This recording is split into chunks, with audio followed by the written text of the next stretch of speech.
She projected a life of familial bliss and lavish luxury online, but when she disappeared on New Year's Day 2023, cracks in her happiness began to appear. Her husband had an alibi, or so he said, but he also had a history of screwing people over and a search history that included such gems as, "Can you be charged with murder without a body?" This is the story of Anna Walshe, the Serbian beauty whose husband seemingly didn't know how to delete his internet activity. Hi friends, I'm Katie, and this is Katie Does Crime. Thank you for joining me for the first time if you're new here, and hello to the usual rapscallions and reprobates. Please consider subscribing or joining me on Patreon if you'd like to hear more true crime stories. When I first came across this case, I was like, it's the husband, because it's always the husband. But when I started to look into it further, I was surprised to find out that he's a lot shadier than I even would have expected.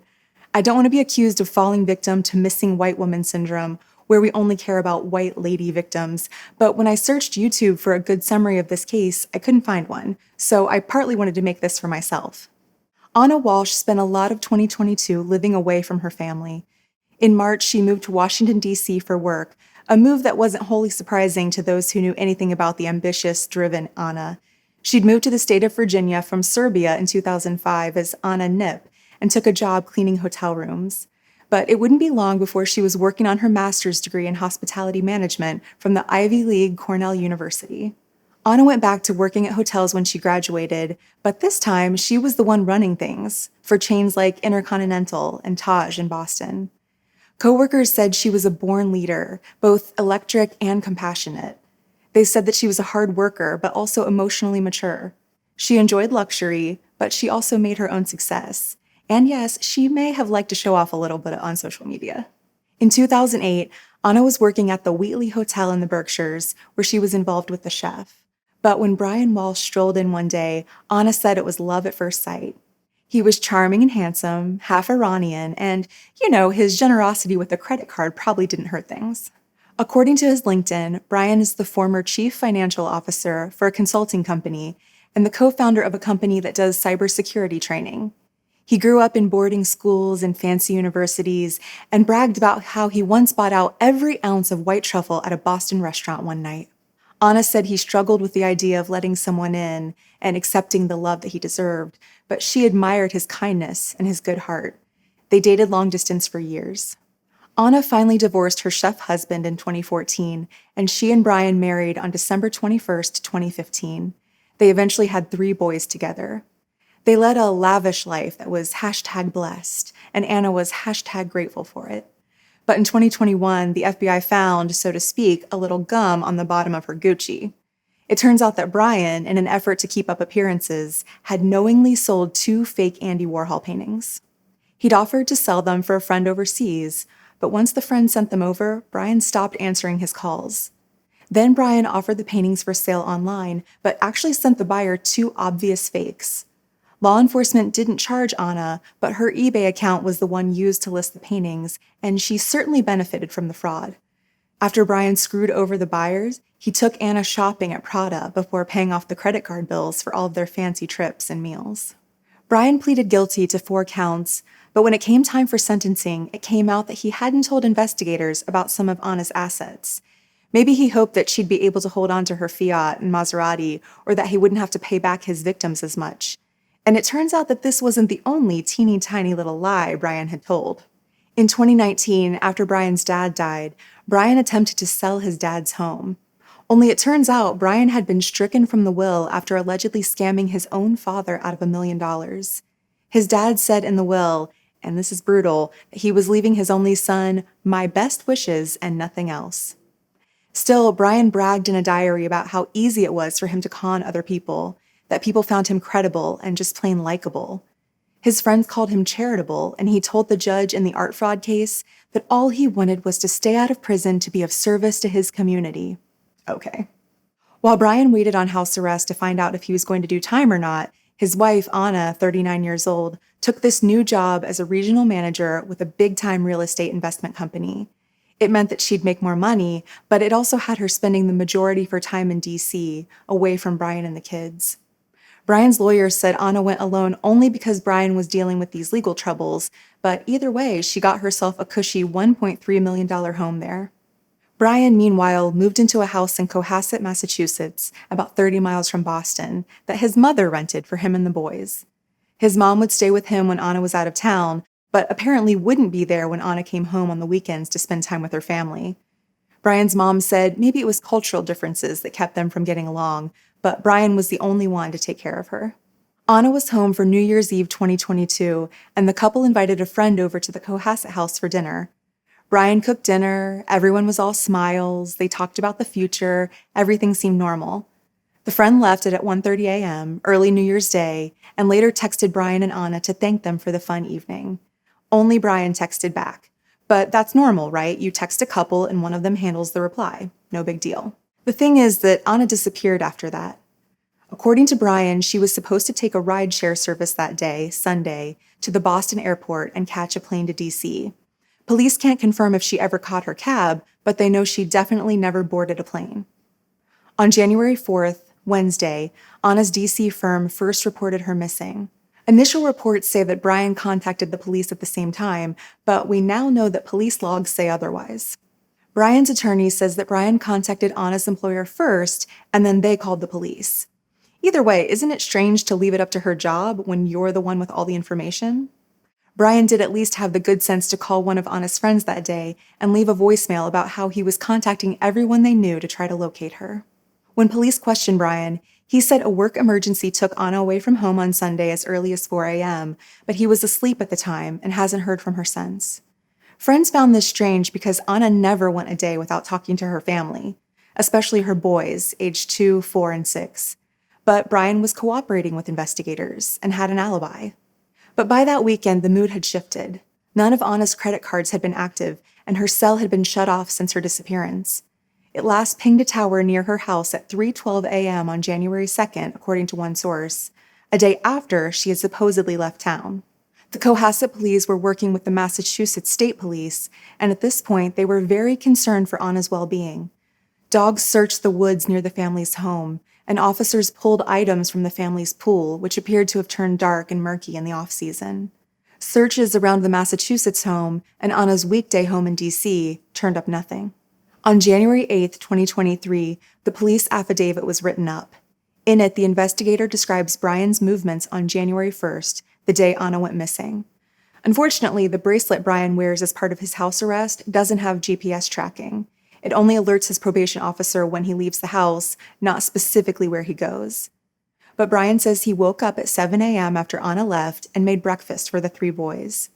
When their babysitter arrived, he went to the grocery store to grab some necessities, brought them home, and then went to visit his mom.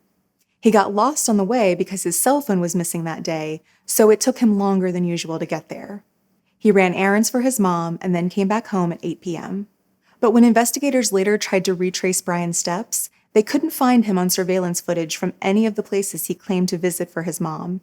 And then they also found that on January 2nd, the day after Anna disappeared, Brian had made a stop at the Home Depot wearing a surgical mask and gloves and made a $450 purchase of cleaning supplies in cash. He bought mops, brushes, different kinds of tape, tarps, a Tyvek suit with boot covers, buckets, goggles, baking soda, and a hatchet. He also later bought new rugs at HomeGoods, men's clothing at TJ Maxx, and more cleaning supplies at Lowe's. 47-year-old Brian was locked up on January 8th for misleading investigators and was held on a $500,000 bond. Though the police ended their search of the area surrounding the Walshe home on the day before the arrest, they returned the next morning to search the house itself. That's when they found blood in the basement and a bloody knife. They took Brian's car and noted that although it appeared to have been recently cleaned, they were still able to recover traces of blood. They have surveillance video of Brian at a liquor store dumpster across the street from his mom's house. They have surveillance video of him lifting what appears to be a heavy trash bag into a dumpster.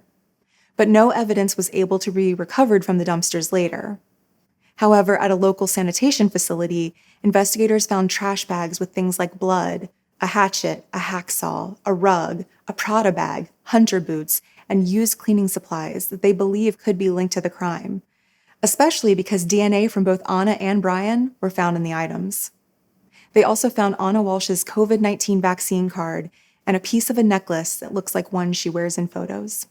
Now, if all of this wasn't damning enough, investigators also recovered Brian's internet search history.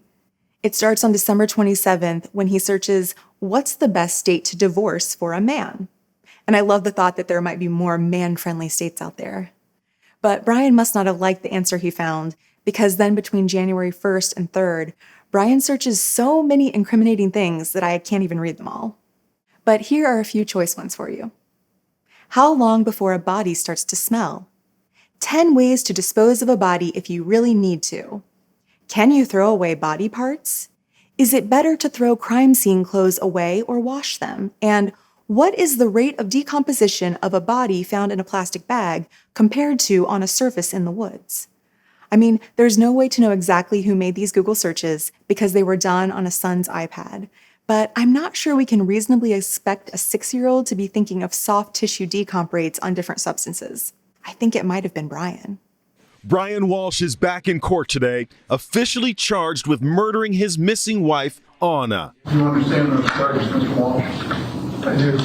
The prosecutor detailed an astonishing list of incriminating Google searches allegedly made by Walshe on New Year's Day. How long before a body starts to smell? How to stop a body from decomposing?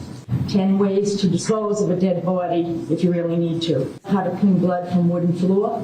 Hacksaw best tool to dismember. Can you identify a body with broken teeth?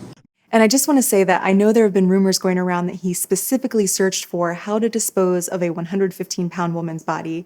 And I just thought that that was just, but I don't mean to be glib. It just seemed almost funny, despite the situation, to imagine that there might be different directions out there for disposing of a 115 and a 125-pound woman.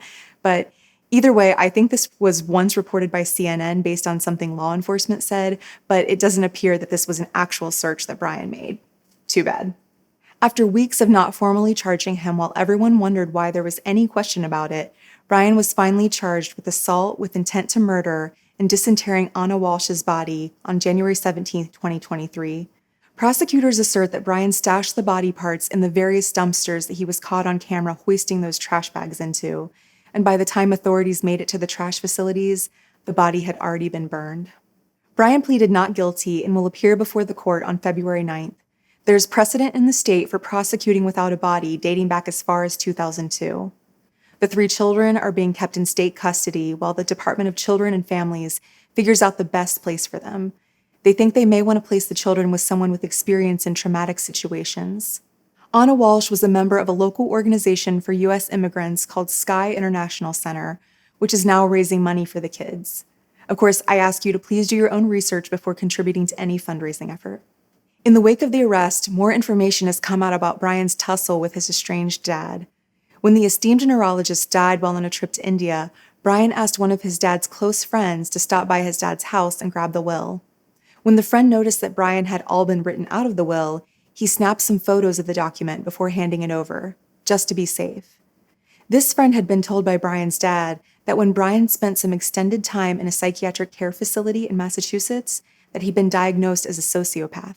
Because domestic homicides happen and people try to conceal the crime, but dismemberment is the kind of thing that we're used to associating with organized crime. Yeah. And that's exactly what enables people in organized crime to have family lives and yet to be so inhuman in how they relate to corpses. It's their level of detachment and a lack of attachment. And his family relationships are important, that he shows the capacity to break away from his family to an extreme degree, and it shows that whatever his past, the quality of his attachment is very different from the quality of attachments that we may find. You want to call it psychopathic, you want to call it another name, but it takes an extreme level of detachment and self-absorption to be so determined to eliminate traces that you also eliminate your feelings of emotional connectedness to the very person that you were married to, had children with, and perhaps unexpectedly, unanticipatedly killed. As the friend expected, Brian then allegedly destroyed the will and lied to family that a will had never been written. He then made himself an executor of the estate, selling off all of his dad's art and jewelry. not knowing, of course, that the photos of the will had ever been taken. It turns out that Brian had once stolen almost $1 million from his own father, forcing him to work past retirement age. And now you know why they were estranged. Apparently, when Brian and Anna got married, it was in front of a few dozen people, and not one member of Brian's family showed up. Before Anna's disappearance, all of her Instagram posts are meant to depict this perfect life where everything's a fairy tale, despite Brian's looming potential jail time. She lauded Brian as the cook of the family and said, "Our 3 sons are constantly hanging off Brian's neck, and they just can't get enough of him." She described Brian as having turned his life around since his crimes, saying that he deeply regretted them. But it turns out that before Brian and Anna were even engaged, he allegedly threatened to kill her and her friends over the phone. It seems like even though Anna reported this to the police, she didn't want to press charges, and the case was eventually closed. In light of her disappearance, though, things like this have new meaning. People are taking a look at old social media posts of Anna's, like this one where she describes getting a mild concussion and hashtags it vulnerability. She told her friend it was a fall at work on the freshly buffed marble floors. But a former Boston police chief said, if in fact there was an altercation in the family home and a death resulted, clearly that initial threat has gone through the cycle of violence and culminated in the ultimate violence. Anna's mother did suspect that there were problems at home when her daughter contacted her on Christmas Day and asked her to fly from her home country of Serbia to the U.S. immediately. The trip sadly didn't work out, and Anna's mother missed her phone call on New Year's Eve, and now she may never hear her daughter's voice again. And while this next little mystery has been solved, I should mention that the weekend the Walshe home was being searched, a fire broke out in the attic of a home that had been in Anna's name until March of last year. The new buyers, their child, and their nanny were all able to make it out safely. It ended up being a problem with the fireplace, which, fun fact, is also how my childhood home's attic once caught on fire while my bedroom was in that attic. The fire at Anna's former property was deemed 100% accidental, but the police chief notes how strangely coincidental it is. I'll definitely be keeping an eye on this case as it continues to develop. I think there's a lot of information still to come, like just how much blood was in the family's basement if a body was dismembered with a hacksaw there. It feels like prosecutors have this one in the bag, but the question remains why Brian allegedly did it. When he searched for states that are favorable to men and divorces, did it seem too hard to move the family to Wyoming or Alaska or wherever? Or was it simply a matter of money? Records show that Anna had 4 properties to her name totaling $2.8 million in value. And we know that someone used the iPad in the house to search how long can someone be missing before inheritance. One of my favorite things I read about Brian was it's unclear what, if any, legitimate work he did during their marriage. On his LinkedIn page, he lists himself as the CFOs of various organizations that don't appear to have websites. I guess at the end of the day, shady guys just gotta be shady. I hope for Anna's sake that her children at least end up in a loving home. But I'd love to know what you think about this case. How long did you suspect it was the husband? Was it absolutely the first minute Anna went missing, or even sooner? Let me know in the comments. Thank you for tuning into my YouTube video. I'm just a true crime fan like you are, and I really appreciate you taking a chance on me. Please like this video and subscribe to my channel if you like spending this time together. I'd be so appreciative. Until next time, I'm Katie, and this has been Katie Does Crime. You know, his generosity with a credit card probably didn't hurt things. Generosity? I have no idea what I said there. Brian is the former chief financial officer for a consulting company. Yeah, I don't know what I said. Financial? I'm having problems. Maybe he hoped that she'd be able to hold on to her Fiat and her Maserati. Fiat and Maserati? Sorry, I don't even know where that just came out of my mouth. How long before a Barty? But the question remains why Bridgelin. On his LinkedIn page, he lists himself as this